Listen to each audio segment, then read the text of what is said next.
Assalamualaikum warahmatullahi wabarakatuh. Halo Sobat Skanupra, apa kabar? Semoga semua dalam keadaan sehat dan selalu diberikan kesehatan oleh Allah Subhanahu wa Ta'ala.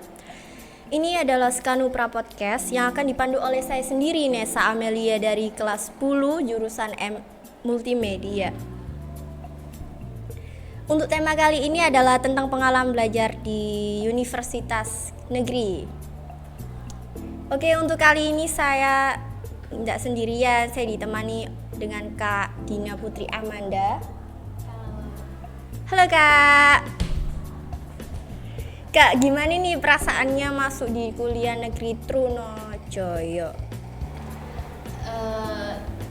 Pasti senang ya yang pertama. Yang kedua gak nyangka itu dalam hal itu saya sebagai orang yang termasuk cukup dalam segi ekonomi itu bisa masuk di universitas negeri itu suatu kebahagiaan yang menurut saya itu apa ya nggak nyangka. Dan pengalaman di sana pun juga banyak. Perasaan yang paling senang itu nggak ada itunya, yang pasti senang lah. Bangga juga ya orang tua ya?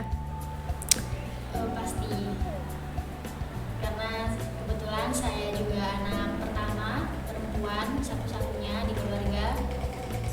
Yang dulu itu juga bingung antara ini masuk apa enggak, ini berkat ya belajar yang rajin, terus juga usaha, karena kita kan usaha tidak akan mengkhianati hasil.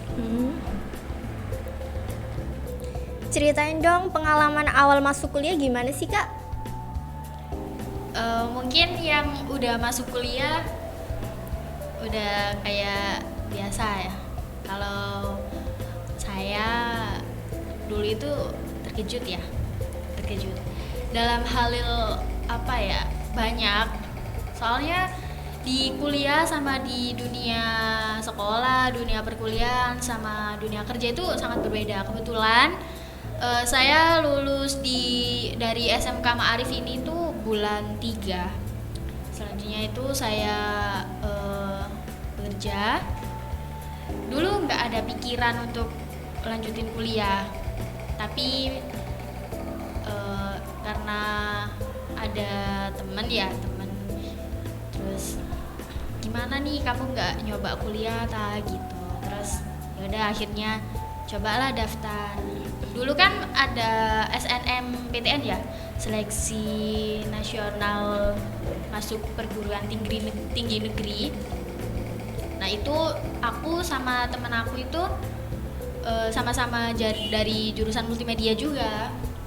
Akhirnya kita daftar, ikutlah seleksi tersebut lewat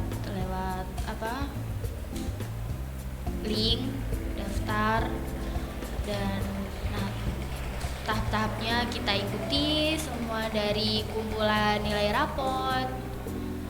Kebetulan kalau SNM itu nggak pakai tes, kalau SBM seleksi bersama itu pakai tes.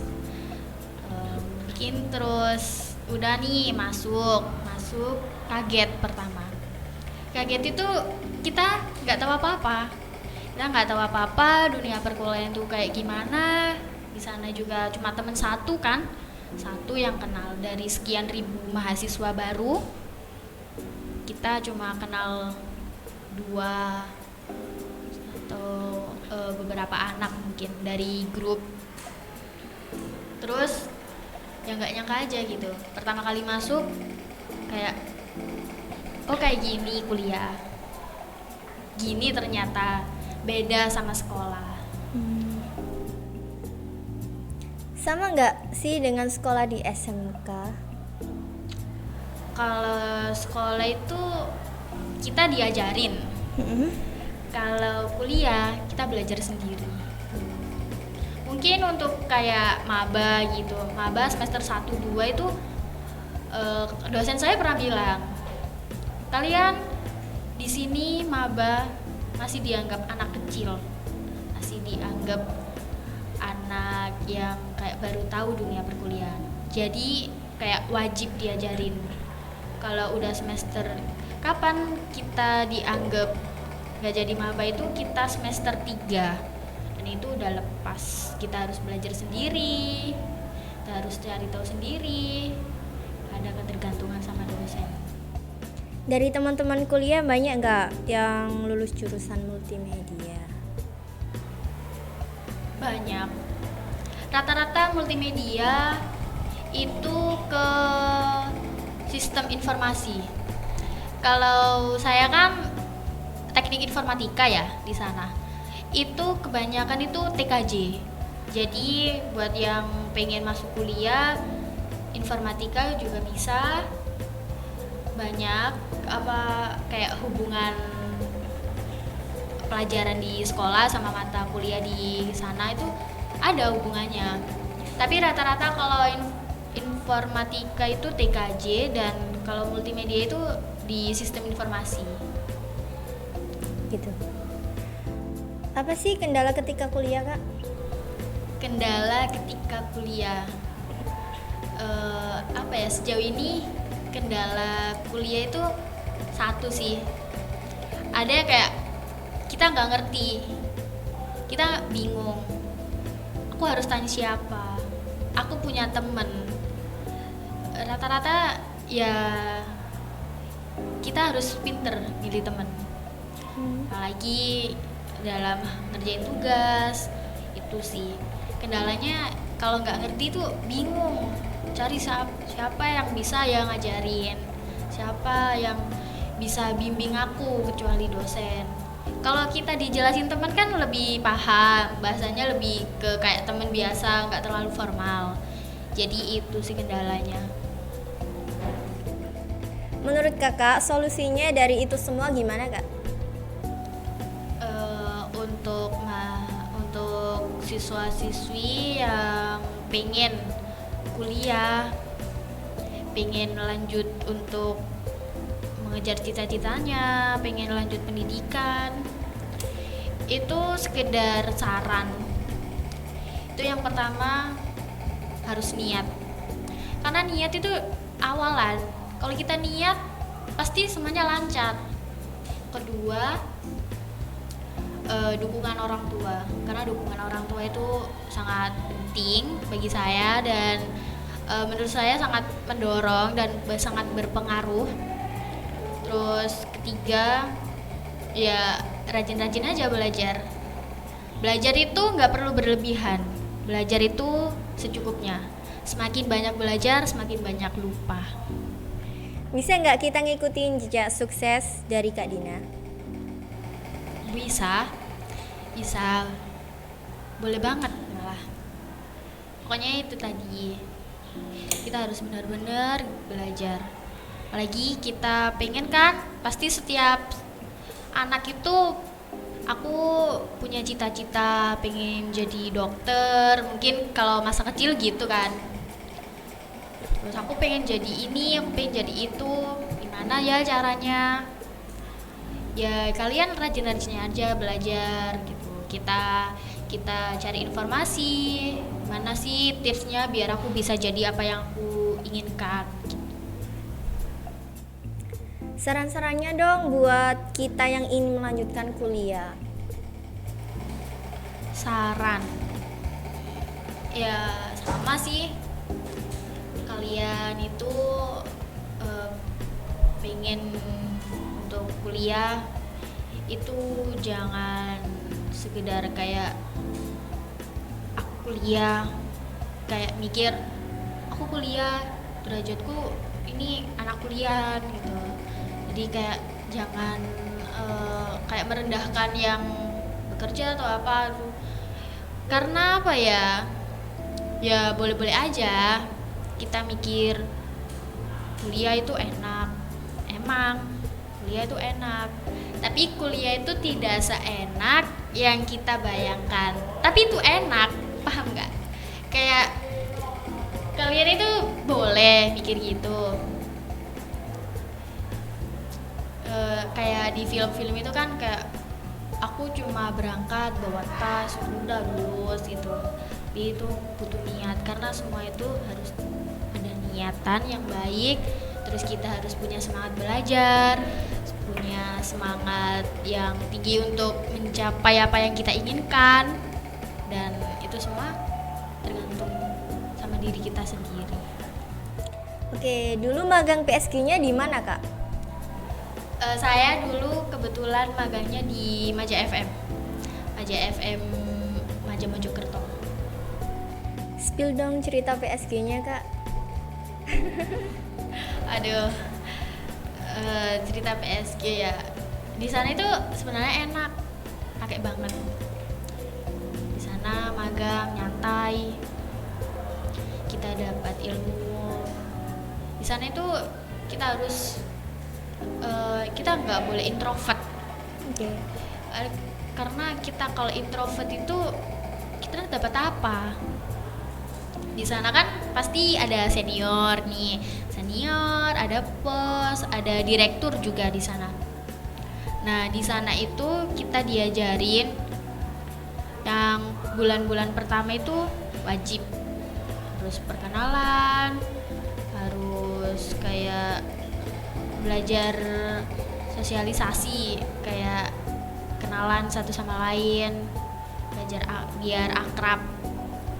Nah, terus bulan-bulan berikutnya kita diajarin buat suatu berita. Berita itu kita dikutip dari web atau berita dari misal dari Kompas, dari Detikcom. Itu bisa yang kayak ratingnya itu kayak ya udah kayak percaya gitu loh. Nah, kita ambil berita dari itu, nanti kita edit pakai bahasa kita sendiri, lebih singkat, lebih padat. Jadi berita yang berlembar-lembar, kadang ada di kompas.com itu kan sampai 5 lembar ya. Itu kita singkat itu jadi 3 atau 2. Itu habis itu di sana itu di Maja itu Suara Mojokerto websitenya, sama Merah Putih kalau nggak salah. Itu habis disingkat, dikasih nih kayak keterangan siapa penulisnya. Itu akhirnya terus bulan-bulan berikutnya kalau udah diajarin itu lancar kan, kita diajarin untuk siaran langsung, untuk on air. Nah, kita belajar dari rekaman suara, kita belajar siaran, nanti sama kayak bosnya itu dilatih satu persatu. Akhirnya bulan berikutnya itu saya kan magang di sana sebenarnya 6 bulan. Karena ada suatu kendala jadi 4 bulan, dan bulan-bulan terakhir itu masa yang paling enak. Karena di situ udah mulai akrab, udah bisa buat berita sendiri, menciptakan berita sendiri, menulis. Terus kita juga bisa on air, bisa nyapa teman-teman online. Kita udah turun tangan. Kita udah buat berita sendiri, udah bisa on air sama teman-teman di Maja.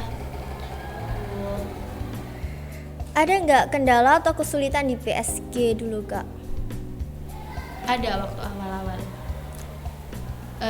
Sebenarnya kan saya kurang pede, dan pede itu dalam hal suara saya itu jelek. Saya nggak bisa nyanyi, saya nggak bisa keluarin suara saya untuk orang-orang kayak on air gitu. Akhirnya disuruh lah, ayo kapan belajar. Udah hilangin aja rasa nggak pede tuh, hilang sendiri. Akhirnya kalau kita udah terjun di dunia siaran itu kayak langsung enak aja gitu. Kayak kita biasanya kayak dengar suara kita sendiri kayak aduh jelek banget gitu kan, sekarang udah kayak biasa-biasa, jadi kayak udah pede aja gitu. Jadi kayak nyapa-nyapa. Dan kuncinya itu kita harus ramah juga sama sahabat-sahabat online itu yang nyapa kita gitu. Oke, ilmu yang dari PSG apakah bisa dipakai di kuliah, Kak? Bisa dalam segi kita bicara. Kalau attitude emang harus tertanam juga di diri kita, itu attitude penting. Attitude. Ilmu-ilmunya bisa, karena kita kan kalau menulis sesuatu itu dilarang plagiarisme kan. Iya. Nah, aku belajar di PSG itu kan belajar menulis berita sendiri, pakai bahasaku sendiri. Jadi kayak sekarang nulis artikel atau karya tulis ilmiah pun itu bisa. Jadi plagiarismenya itu cuma di bawah 5%. Apakah ada penyesalan atau hal-hal yang belum sempat dilakukan ketika masih di sekolah? Dulu. Ada. Kebetulan kayak ilmunya itu masih, saya dulu SMK itu sebenarnya males membaca, jadi kayak kurang pengetahuan. Jadi akhir-akhir ini kayak nyesel gitu. Oke, saran buat Skanupra Podcast dan Skanupra Movie dong, Kak, supaya bisa eksis dan tetap berjalan di masa yang akan datang. Oke, saran ya untuk podcast ini. Ya, aku sih cuma bisa kayak kalian sering-sering lah bikin podcast kayak gini, terus siaran, menghibur. Lama-kelamaan itu bakal berkembang. Dan juga itu bermanfaat juga buat kayak penyiar gitu kan. Pasti ada kayak latihan. Terus Skanupra Podcast bagi saya udah besar sih, udah banyak yang nonton kan. Jadi aku mau bilang semangat buat para adik-adikku untuk tetap belajar, untuk tetap ramai di media sosial, untuk menghibur teman-teman online dan juga orang-orang yang mendengarkan Skanupra Podcast. Oke, terima kasih Kak sudah nyempetin datang di podcast kita. Terima kasih Kak Dina. Ya, sama-sama. Sekian dari podcast kita kali ini. Sampai jumpa di podcast kita selanjutnya. Wassalamualaikum warahmatullahi wabarakatuh. Bye.